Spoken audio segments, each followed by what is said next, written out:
Hoje a gente encerra o ciclo da série de mensagens Graça para as Nossas Emoções. Quem não estava aqui ou quem viu uma ou duas, foi o mês inteiro de setembro. Você pode pesquisar lá no YouTube da Reino, escreve lá Douglas Lost, Reino, e vai ter todas as reuniões que foram muito impactantes para aqueles que acompanharam. E hoje eu gostaria de encerrar esse ciclo falando um pouco sobre uma das dimensões que mais tem nos adoecido emocionalmente, que é a ansiedade. A ansiedade, por si só, não é algo ruim, diabólico, uma vez que faz parte da nossa estrutura emocional, ela ser uma resposta, muitas vezes para te defender, para te tirar de uma situação de perigo. O problema é quando ela vai se instalando e se transformando num transtorno que te adoece fisicamente, emocionalmente, organicamente, tira de você e de mim a lucidez da vida, porque os seus processos mentais estão profundamente acelerados. O problema não está na ansiedade em si, mas nela como um modo de ser e existir no mundo, ao ponto disso te dilacerar, desconfigurar a sua existência e tirar de você esse florescimento de uma vida livre, humana, crística. E o texto que eu escolhi para vocês, para a gente ter esse tempo juntos, está lá em Mateus, no capítulo 6. É um trecho provavelmente conhecido de muitos, no chamado Sermão do Monte, que vai do capítulo 5 ao final do capítulo 7. Um dos momentos mais importantes e um dos ensinos mais profundos no ministério de Jesus. São vários versículos, então eu gostaria que você me acompanhasse com atenção. A partir do verso 19 diz assim: não acumulem para vocês tesouros na terra, onde a traça e a ferrugem destroem, e onde os ladrões arrombam e furtam. Não acumulem para vocês, mas acumulem para vocês tesouros no céu, onde a traça e a ferrugem não destroem, e onde os ladrões não roubam nem furtam. Pois onde estiver o seu tesouro, aí também estará o seu coração. Os olhos são a candeia do corpo. Se os seus olhos forem bons, todo o seu corpo será cheio de luz. Mas se os seus olhos forem maus, todo o seu corpo será cheio de trevas. Portanto, se a luz que está dentro de você são trevas, que tremendas trevas são. Ninguém pode servir a dois senhores, pois odiará um e amará o outro, ou se dedicará a um e desprezará o outro. Vocês não podem servir ao Deus e ao dinheiro. Verso 25: portanto, disse Jesus, eu digo, não andem ansiosos, não se preocupem com a sua própria vida, quanto ao que comer e beber, nem com seu próprio corpo, quanto ao que vestir. Não é a vida mais importante que a comida, e o corpo mais importante que a roupa? Observem as aves do céu, não semeiam nem colhem, armazenando em celeiros, contudo o Pai Celestial as alimenta. Não tem vocês muito mais valor do que elas? Quem de vocês, por mais que se preocupe, fique desesperado de ansiedade, pode acrescentar uma hora que seja a sua vida? Porque vocês se preocupam com roupas. Vejam como crescem os lírios do campo. Eles não trabalham nem tecem, contudo eu lhe digo que nem Salomão em todo o seu esplendor vestiu-se como um deles. Se Deus veste assim a erva do campo, que hoje existe, amanhã lançada ao fogo, não vestirá muito mais a vocês, homens de pequena fé. Portanto, não andem ansiosos, não se preocupem dizendo o que vamos comer, o que vamos beber, o que vamos vestir, pois são os pagãos, aqueles que não creem em Deus, que estão atrás dessas coisas. Mas o Pai Celestial sabe que vocês precisam dela. Busquem, pois, em primeiro lugar o reino de Deus e a sua justiça, e todas essas coisas serão acrescentadas. Portanto, o último portanto do raciocínio de Jesus: não andem ansiosos, preocupados, aflitos com o amanhã, pois o amanhã trará suas próprias preocupações. Basta cada dia o seu próprio mal. É um trecho longo, mas muito denso, porque,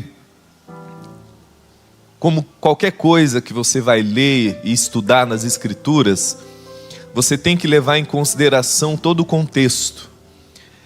E do verso 25 ao 34, 3 vezes Jesus fala assim: portanto, não andem ansiosos, não se preocupem. Ele repete: portanto, não andem ansiosos, não se preocupem. 3 vezes. E toda vez que as Escrituras colocam, e Paulo faz muito isso, e aqui Jesus faz como lógica de compreensão, cada vez que você vê uma frase como um portanto, ou um por causa disso, você tem que levar em consideração toda a estrutura, porque ele está trazendo uma conclusão, uma lógica conclusiva. Tipo assim, diante de tudo que eu falei e ensinei até agora, a conclusão é essa aqui, ó. E ele está justamente nesse contexto falando, diante de tudo que eu ensinei, a conclusão é que vocês não vivam ansiosos, não façam da ansiedade um modo de ser. E não é como se Jesus, como se Deus tivesse mera implicância estética, moral com o ansioso, como se Deus falasse: eu detesto gente ansiosa, então não fica ansioso. Não, Deus ama os ansiosos e graças a Deus, né? A ansiedade está entre as coisas das quais não tem o poder de nos separar do amor de Deus. E não é como se fosse uma ordem moral, Deus dizendo para você assim, por força de vontade, não seja ansioso. Como se alguém gostasse de ter crise de ansiedade. Não sei se você já teve uma crise de ansiedade pesada, onde a sua respiração fica ofegosa, a sua mente te consome. Ninguém gosta disso. Ninguém busca isso. Então não é uma ordem moral de Deus falando assim, tenha força de vontade, pare de ficar ansioso. Porque é algo que brota, que você parece que não consegue pegar. Mesma coisa eu falar para alguém que está com um pensamento profundamente acelerado, que está drenando a energia dela, fala assim: controle teus pensamentos. Oi? Como que eu consigo? Como que eu dou conta? No máximo eu enfio um remédio na goela abaixo para dar uma aliviada. E a ansiedade pode vir por muitos motivos. Desde do ambiente que você está instalado, seja de trabalho, seja familiar, desde processos químicos orgânicos que podem desencadear processos de ansiedade, desde traumas emocionais que estruturaram o seu entendimento, fazendo com que certas situações, certos gatilhos desencadeiem algo dentro de você.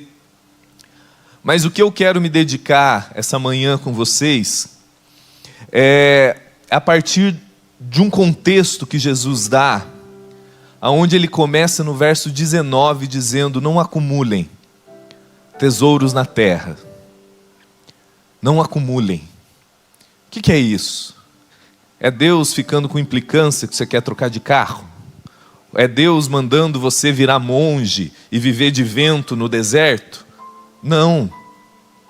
As Escrituras estão cheias de ensinos, o quanto que os seus bens, o seu dinheiro, pode ter um efeito profundamente positivo no mundo. Você poder pagar a conta de luz da tua vizinha, você ajudar o teu sogro, você acolher a sua mãe, isso custa. Então não é uma implicância de Deus sobre isso, como se Deus celebrasse a pobreza, não.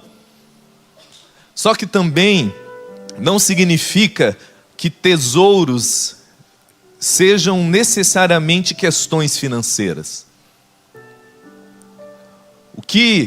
o texto vai estruturar para que a gente entenda esse fenômeno da ansiedade dentro de nós, é que nós temos uma grande capacidade de fazer a nossa vida ser projetada em tesouros. E o que são isso? É aquilo que a nossa alma projeta um valor exagerado, desproporcional. Algo vai se tornando o nosso grande tesouro no mundo. E mais do que isso, quando a nossa alma acredita que aquilo, que aquela coisa, que aquela situação nos atribui valor. Quando coisas nos entesouram. E isso, gente, pela ambiguidade da nossa alma, que é sutil, que se move inconscientemente, a gente faz com muita coisa. Às vezes a pessoa ela é até desprendida financeiramente. Talvez você até se orgulhe e fale, não estou nem aí para dinheiro. Mas o meu filho, mas o meu casamento, mas os meus estudos, mas o meu corpo, mas a estética do meu corpo. A sua alma sutilmente, por diversos motivos, pelo ambiente que você foi criado, onde aquilo era supervalorizado, aonde você cresce com uma mãe falando para você que ser gorda é ser uma mulher de segunda categoria, aonde você entra na internet e as lógicas desse mundo dizem para você que ser uma pessoa muito bem sucedida é ter uma pessoa com muitos bens e investimento. Seja você ter crescido num ambiente de muita escassez, de muita fome, aonde a sua alma sutilmente não quer que você se torne o homem mais rico da terra, mas você vive projetando nas suas finanças, nos seus estudos, no seu casamento, aquilo é o grande tesouro, o entesourador da sua história. A gente faz isso, meus queridos, com coisas que por si só não são más. Não posso falar que o teu casamento é ruim, então se divorcie. Não posso falar que a sua carreira é horrorosa, então chute o balde. Porque são coisas boas, mas que sem a gente se dar conta, a nossa alma, você e eu, porque nós ansiamos por algo que nos proteja e diga que a nossa vida tem valor. Então, sutilmente, isso começa a pegar o seu casamento, a sua carreira, o seu ministério, vai se tornando aquilo que te entesoura. Sabe, eu só estou seguro porque agora eu não sou ninguém enquanto agora eu casei. Nossa, agora eu tenho um filho. Nossa, agora eu me formei. E às vezes aquilo que está nesse lugar dentro de mim não tem nada a ver com aquilo que está dentro do Levi. Às vezes aquilo que me adoece inconscientemente não tem nada a ver com o que está dentro do Fábio. Então eu olho na superficialidade e falo, Fábio que só pensa em dinheiro, ou Fábio que só pensa na esposa, mas é no estudo, é na faculdade, é na minha reputação. Todos nós, porque é um movimento inconsciente que acontece. Sutilmente vamos entesourando e crendo que tais coisas vão nos entesourando.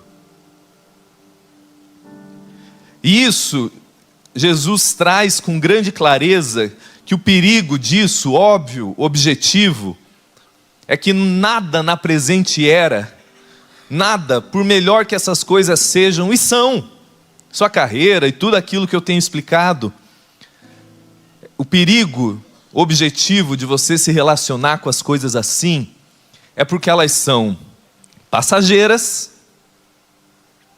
efêmeras, transitórias, porque elas são roubáveis, Você está aqui, ama o teu marido, ele é um docinho de coco, o Senhor que valoriza a sua história, e ele morre de câncer. Sua carreira incrível, poderosa, potente, saiu na revista, e aí o mercado se desestrutura e você fale. Porque tudo é transitório.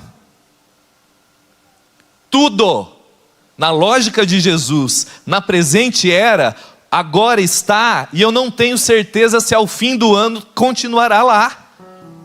E a sua alma sabe disso. Por isso, ela se relaciona tão ansiosamente com as coisas, porque você sabe que você pode morrer na academia para ter um corpo escultural, porque você acredita que só com a barriga trincada, aí você é alguém no mundo, a sua vida tem valor. Mas cara, quem garante que você não vai quebrar a perna? Que você está andando e uma veinha faz plá no teu cérebro, você tem um AVC. Isso não é macumba não, gente, é a realidade do mundo. Então são coisas roubáveis. Roubáveis.